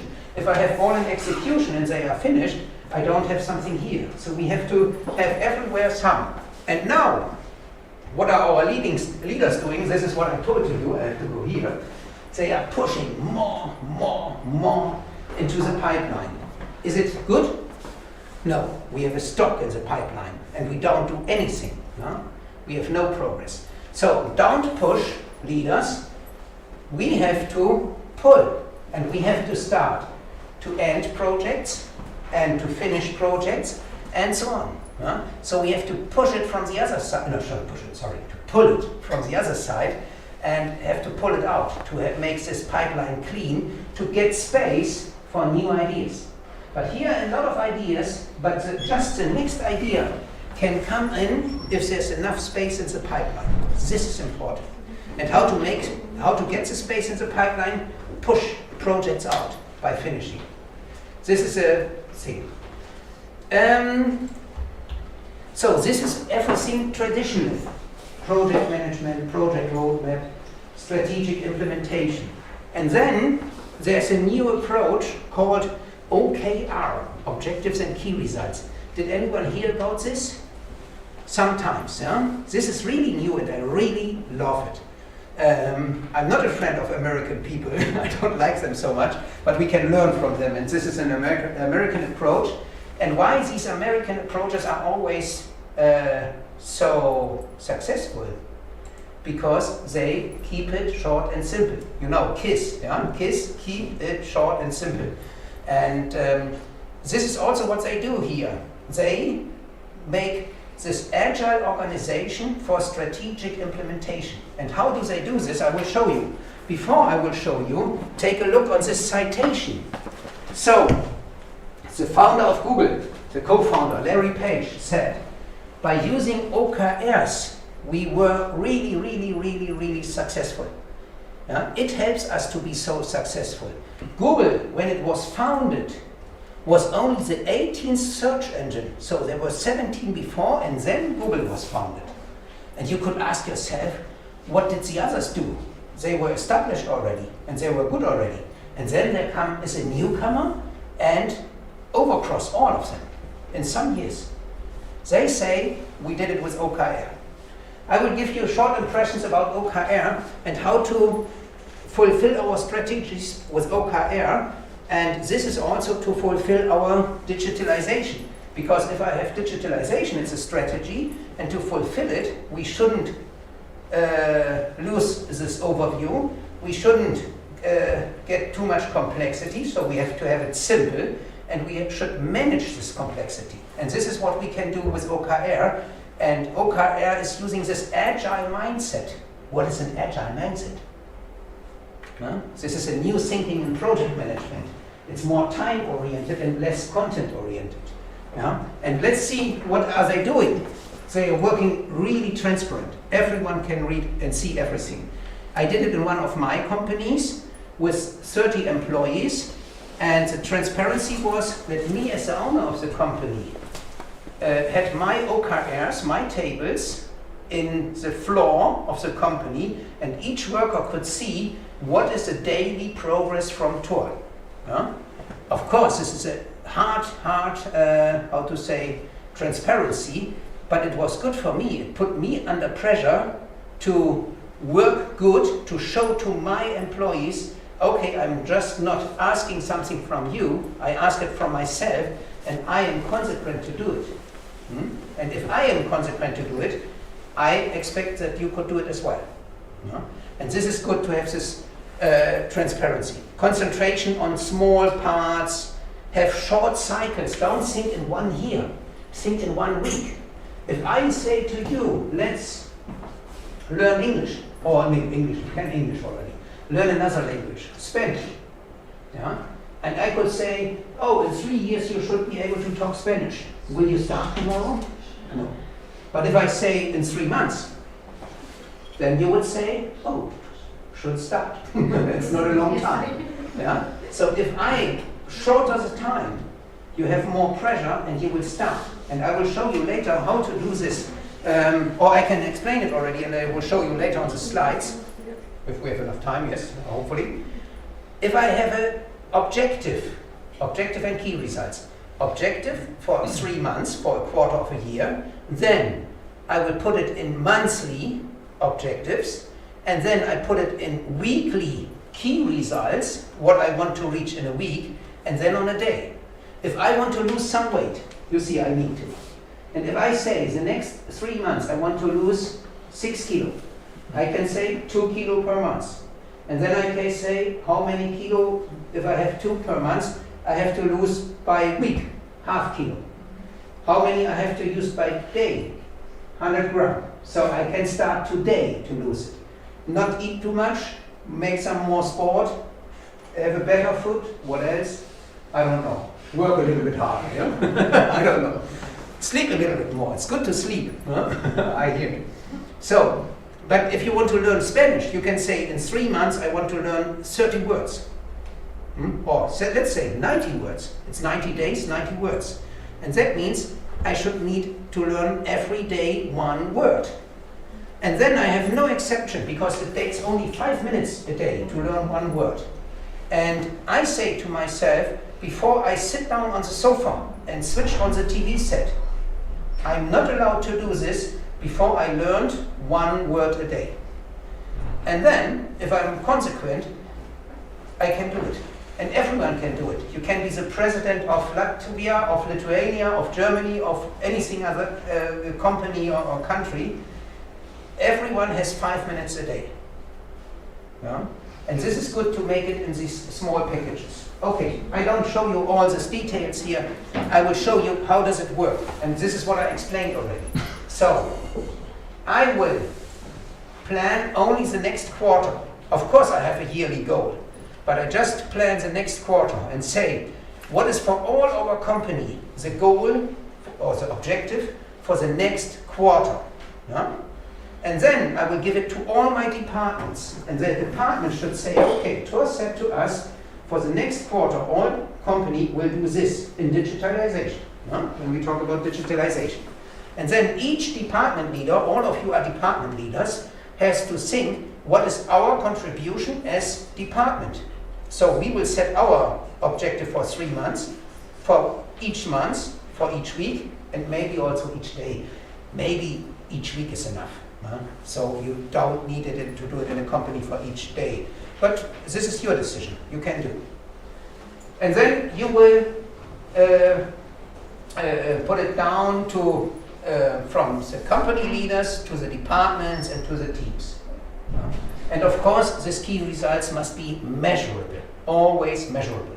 If I say I want to lose 2 kilo per month, I can measure it. So I can measure today, my weight is 85 kilos, and that means, oh, it's the beginning of the month, yeah? So at the end of March, should be 83. I can measure. This is important to measure. It put me under pressure. To measure, put me under pressure. Yeah? But this is the only thing what I can do. Yeah? And to be consequent, to make it consequent. And if I say it to the people around me, if I want to lose my weight, yeah? And I don't say it to anyone, no one would ask me, oh, Tor, you didn't succeed. Yeah, you are not consequent. Yeah, you are not professional. If I don't tell anyone, but if I tell anyone, yeah, you are all my friends, and I say, okay, up to now, I will lose 2 kilos per month. And then you will ask me at the end of the month, Tor, what is your weight? Yeah? I note what was your weight in the beginning of the month. Yeah? And then I'm transparent. Yeah? And this put me under pressure. Of course, I have to live under this pressure. Yeah? This is not so easy. We are just humans. So how did I do this in my company? Hopefully you can read it. We have our yearly goal. Oh, sorry, wrong direction. We have our yearly goals, or what we wanted to do in this year 2020. Then I put it into quarter goals or objectives. I put it into monthly objectives. So this was our first sheet for all of the company, and I gave it to my department leaders and said, okay, you see this, and please fill it in for your department. What do you have to do to contribute to our company goals? And this is the first sheet. And then I made a second sheet where I said we need 1 sheet by month. So this was for all of the year, and now we planned the September 2020, and I did this on the next sheet. This is just 2 sheets, not more. I have just 2 sheets and say, what are our objectives in September? What can we do each week?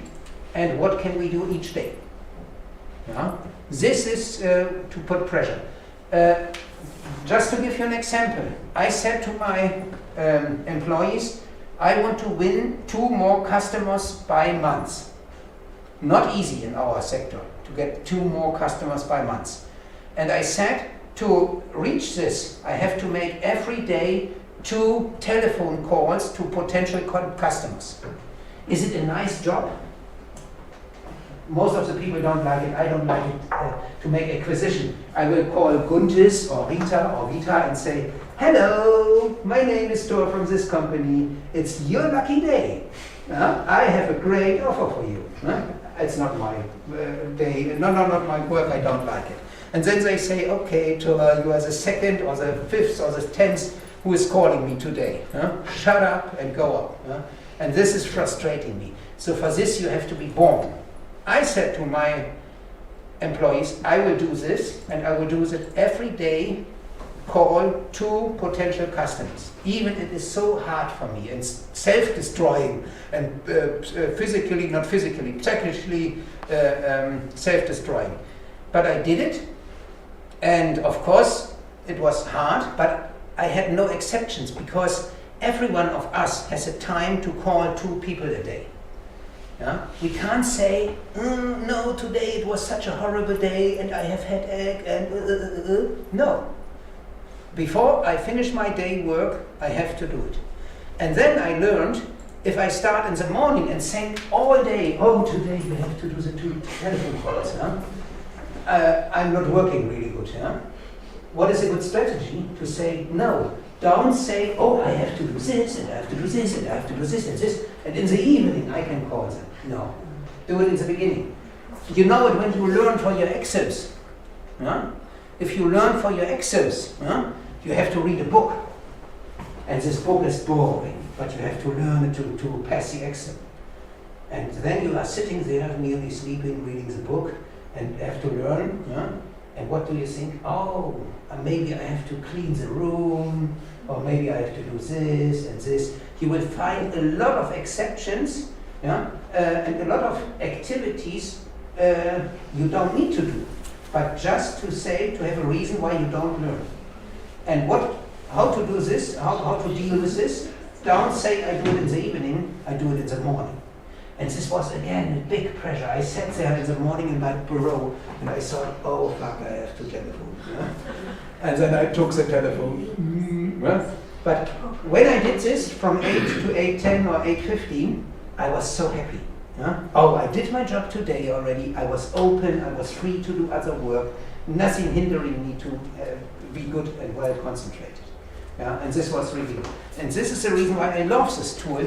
I know not everyone loves it. I gave it to my employees, and some of them also took it and loved it, but some of them just did it because they had to do, and some of them didn't do because they don't like it. And I can't say, you have to do this. If you have fishes in an aquarium, you put them in an aquarium. And if you have a bird, you put them in a, how to say, what is this? Cage. In a cage, But don't change it. Don't put the fish in the cage or the bird in the aquarium. And that means with my employees, I can't say everyone has to do this now. It's good if they live it, if they like it, then they can do. It must be something like volunteer. I will give you one idea, and let's see. I have just a few more things and then I will finish. But when we heard from Vita and Rita, this was really interesting. What we heard from them is to give trainings. I made it in my company. We changed to MS Teams, and then we gave trainings. And then I saw some really crazy thing. So you can divide your people in 3 parts, and maybe the same all over the world. The first part, really computer-oriented, and they say, wow, great, we get MS Teams, and I can do it already, and now we do it in the company. Second part, what is this? Okay, I like it, and I will join the training, and well, something new, don't need it, but if they do it, I do it. Also good. But third part, Huh? I will never understand it. It's crazy. I don't like it. I don't want it. And who joins the trainings? These people who don't need to because they are better like me. These people who are already motivated also join the trainings, but the third people, sorry, no, it's not you, no, just symbolizing, they didn't come to the training. These people who need it the most don't come. Yeah? I was so frustrated and I didn't explain it, I was not able to explain. No? So crazy. So let's give me, can I take 2 more minutes or 5 more minutes? Because we also would have maybe a little bit discussion. What are the fears of the people? Will I lose my job? And can anyone measure my performance and see, oh, Thor always said the last years that he is the best. Yeah? Men always say that they are the best. And now they can read my performance because of digitalization. And then they see, oh, Thor, poor performance. Yeah? Now we can see it. Yeah? This is the people are so afraid about this. And this is the biggest thing, in my opinion. The people, not only the elder one, and sometimes only the elder one, but also some younger one, but younger are more, how to say, are more open to this. As older you are, like me, I'm 54 years old, you think always, oh, if I have the computer now, and I will make a mistake, can anyone read it? Will I destroy the company? When I moved my data from the server to the cloud, I hesitated years. Yeah? I should do it really, really earlier, but I hesitated because I thought I have it on my ground, there's a fence around, and here's my server, here's my data. I never put it in the cloud. But then, when I did it, I thought, oh my God, if I send an email to Vlad, maybe he will get a link and he can read all my data. Yeah? It's crazy. Yeah? But this is what I was thinking because I'm not young. Yeah? I'm old, and this is the way we are thinking. Yeah? Okay. We don't need to go through everything. This is what Guntis told us already, this empathy map. Yeah? I have to know my customer. I have to do it customer-oriented. Yeah? Everything was told by you already with all your great slides of lessons learned. 5 or 7 slides, really great slides. I really nod at each point, so really good. I have to know my customer and I have to do it customer-oriented. And that means I have to put myself in the perspective of the customer. Yeah? Don't think, okay, this is my customer, okay, what he wants. No. I have to put myself into his jacket, into his brain, and see the world from his face. And how to do this? With this empathy map.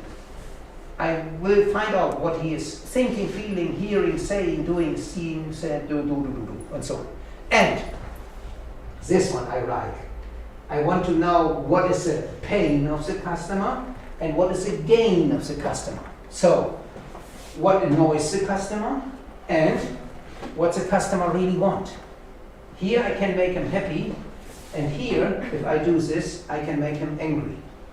So I have to know the pain and the gain. And if I fulfill this in my software, I will have a friend. And not fulfill this. If I avoid this, it fulfills this. But if not, then not. And no one will use or buy my software. Additionally, this is what I say, and this is Guntis said this also already, is I have to find out what does the customer knows and doesn't knows. We heard it already today. And also where he gets informed. So is it a man who is reading a newspaper, or is it a lady who is just reading social media, or is it who is my customer? And this is a point of information, a point of communication. So this I can skip. Normal. A study by McKinsey, also a crazy company. I don't like them so much, but and they destroyed a lot in the world, but they have a good study here. And the study has 3 success stories of digitalization. Make automation to a strategic priority. And now, and this is what we learned from all 4 speakers and 3 speaks. Focus on people as much or much more like on technology. We are the bottleneck. We people, not the technology. The technology is running so fast and we are running behind. So we have to get pushed. We are the bottleneck. So now I have just some failure factors for strategic implementation, but we don't need to go here. I think I will finish from here, and it's already half past. But hopefully we have some time, and you have some time for some questions, not only to me, but also to the full audience. Yeah? Okay, so thank you very much. I see there's already a question. Yeah? Yes. Hold on. Good to see you. Momentarily forgot. Okay, as mentioned, you as an example, you mentioned that you want to lose 2 kilograms per month. Yeah. And well, as peers, we know, we check in, and what happens if you don't? There have to be repercussions. Yeah. Otherwise, what's the point?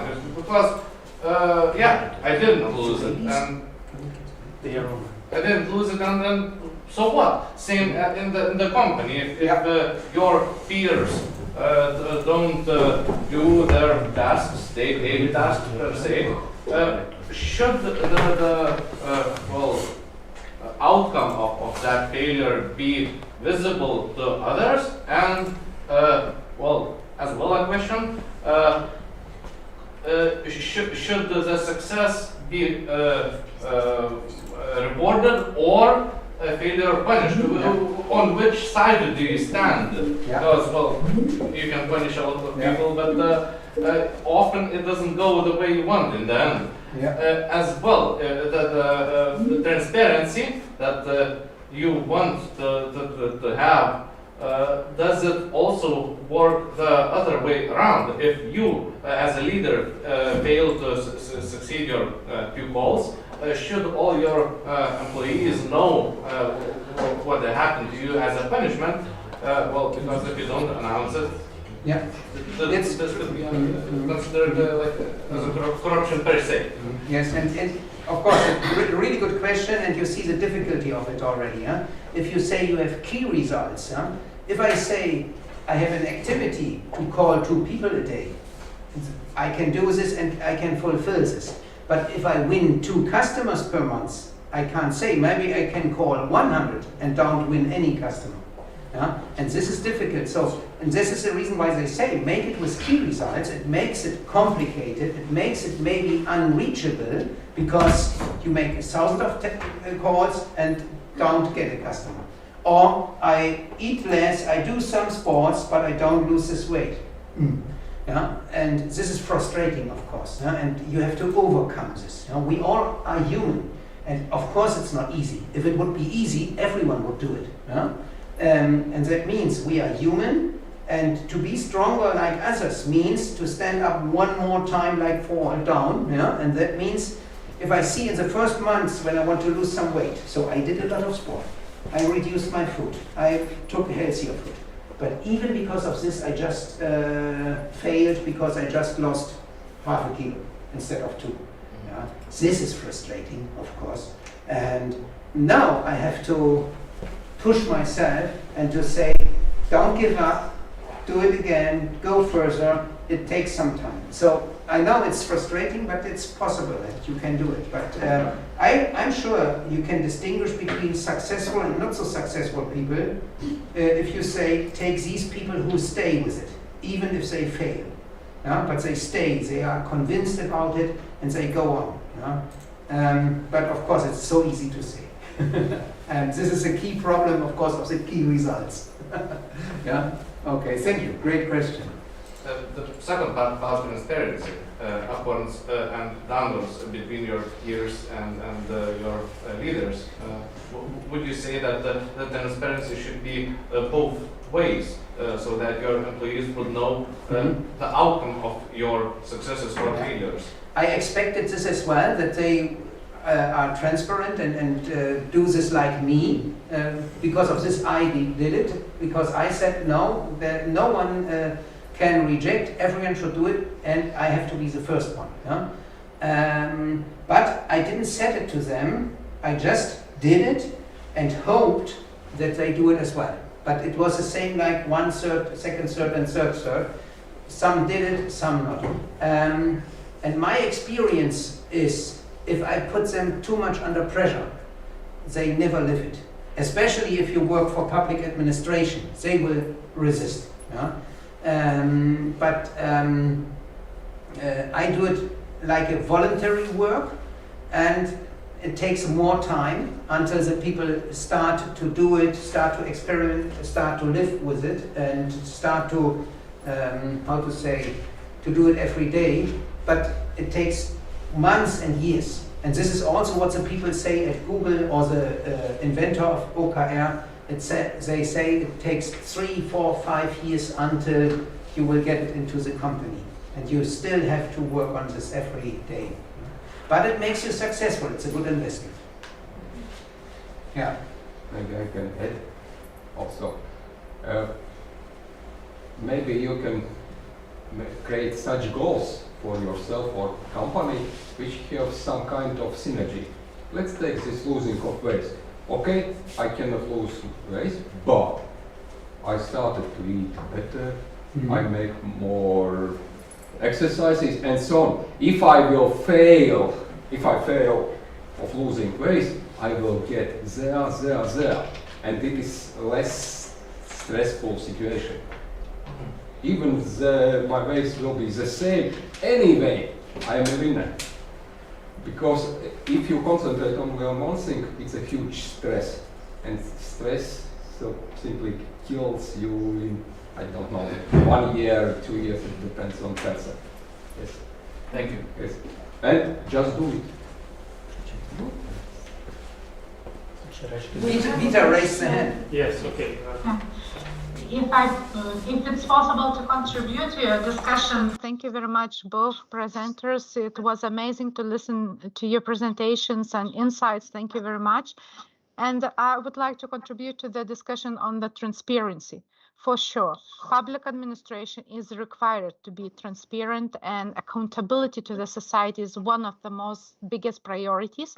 However, when we talk about interpersonal relations between leaders and employees, of course, possibility to be transparent from both sides, it's very, very important. If a leader is requiring from employees to be transparent, but he or she is going under corruption cases, it's not acceptable for public administration. But what I found more important in this discussion, as Professor Müller has already mentioned, the culture, organizational culture issue. At the same time, I would say that the issue of generations is very important as well. For example, in previous 50, 60 years ago or 80 years ago, if you was told to do something by the leader, by the supervisor, you was going to do it despite of anything. The newest generation, young people, do not accept punishment strategy and policy. They are more willing to be encouraged rather than to be punished. So in a case of a motivational system in the organization, I would suggest to the young colleague who was asking about it to use more encouragement rather than punishment strategy. So these are my implications according to the discussion. Thank you. Thank you. Mm-hmm. Yes. Thank you all for brilliant presentations. They were very useful. And my question is the following. Public administrations, institutions, and ordinary companies have a lot of subdivisions. And the idea is one subdivision decided to work according to this strategy. Okay, we planned, okay, we decide about our objectives, but we received a lot of waves of tasks for another subdivisions, which think that it doesn't matter for them. And all subdivisions are interrelated, and their final results depends of all subdivisions. And one subdivision wants go with the right way, but another don't. What we need to do? Maybe I can add to this question, because my question was very, very much related, if Maria will allow me. Of course. Yes, thank you for the presentations. When we talk about strategy and implementation of strategy, we have inherent also that, you know, usually for the successful implementation of any strategy, you have to have the same approach from top to bottom, right? Mm-hmm. Top level, middle level, and bottom level. Maria's question referred to, you know, horizontal level and different approaches. What about if, for example, the middle level believes in OKRs, but the top doesn't? Mm-hmm. I mean, can it still be successful? Mm-hmm. Yeah. Yes, of course. I think it's difficult. Maybe you have also some answers. I just want to give you one really funny example. So in the 1980s, a long time ago, and we saw from this history, they wanted to establish personal computer in public administration in Bremen, in my city. No? And they said, oh, this will be difficult. The people will resist. If we say all department leaders will get now a personal computer on the desk, 80% will resist. And they said, bad strategy. And then they had a good idea. Our professor, Dvoracek, you know him really well, from Bremen, had a good idea. And he said, okay, let's take a look if there are 1 or 2 department leaders who are playing already with a Commodore 64 or computer at home, or has some ideas about computers. And we will ask them, only them, to put a computer on their table. Not to do anything, just to put it there, and if they want to find something else, they can do. Nothing else. Don't push them to do anything. And then it was really funny what was happening then. It was a good dynamic game, because these 2 men got it, and then all the other department leaders who would reject if you put them something on the table, what did they say? They were jealous and said, why these 2 men got it and not me? I want to have a personal computer on my desk as well.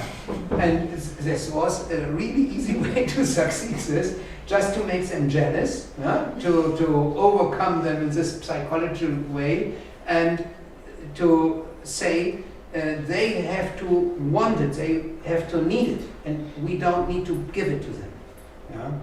And this was really good. And this is what we are also using in retailing, in business and so on. In retailing, if you go to make some shopping and you see this percent and you see some other things where you say, okay, just today you can do this and so on. It's always the same psychology behind. And maybe this is an idea, just an example, not a right answer to your question, but maybe these 2 can help me. Vita or but what if the leadership doesn't see this? For example, the very top leadership doesn't believe in OKRs for strategy implementation. Yeah. Simple answer. If government don't want to use this strategy, I will use the strategy for my own benefit, for my family, for my friends. If you don't like this, don't use it. You will see later, after a year or 2 years, that this is winning strategy. Mm-hmm. And Rita also used a great word already. We have to encourage them. This is, I think, the main point. But Rita is also raising her hand. So I fully agree with my colleagues. If it's not possible to implement at the whole organization, let's try to make an experiment with one department, or to look for a leader who is willing to do so and who could convince his team to work with the person with the technology. Moreover, usually when we have this situation when leaders do not believe in some progress, while employees do believe, usually they separate. They go out of the company, they create their own companies, and they create this visionary idea and implement it in their own business. And after some time, just leaders, I would say, are very sad about the result, because they see the necessity to react, like Professor Muller has already mentioned, react to the change of environment. But those who were visionaries and were going in front of others with ideas succeed from that. I would like to add to the first question, problem is between many these departments. There is no such thing that the department has a right vision and that wrong vision. We have many viewpoints, and probably most of us think in the best way what is the best strategy to get something. Yes. We are at different maturity level for something, and we learn from our mistakes. In your case, the best maybe is to understand what each department wants. Simply ask for them. Please write 3 most important things, topics or something you are interested in, you want to develop. And they will write. If I can find that some such common topics are in several departments, this is synergy, bingo. Yes. Otherwise, okay, I help anyone. And even if I know that the department with this strategy will fail, okay, I will lose a little bit. But they will get lesson. And then later they will be more keen to listen to me, to my advice, to change situation. And the whole benefit in the long run will be bigger. You alone make mistake, learn, and that will be bigger. For instance, in a small example, I explained on my programmer that do not make such program or something like that, such function. It will be failed or will raise huge problems in later in future. No. But I calculate that, okay, we will get some problems, but it will be better to give him lesson. And after 1 year, he came to me and said, you was right. I will never do it. Or another example for your presentation. Understand other people, it's very important. Understand customer, but in your example, understanding other department. They have other problems, maybe you don't know. And simply try to imagine you are working in that department. And what I did in my experience, I was not able to convince my one programmer do not create such design and such procedure to work with documents. That it's very difficult to work in such way. No, it is the best way, and I will do so. Okay, I allowed him to finish this interface, working with documents, and then I sent him to work with these documents, with customers, for 2 days. After the first day, he returned back and suddenly said, I understood. I rewrite anything in weekends. Well, if I may step in now, and thank very much all our 3 presenters. I would like to invite you. There is a secret room there with some snacks, wine, and coffee, and I would like to invite everyone to continue discussion there in more informal way. We are not limited in time, so it can be 100 or 1 million questions as long as we can stand. And I would like to ask you for one more applause to all 3 speakers. Thank you for Chevrolet colleagues. Sorry you cannot join us for a snack.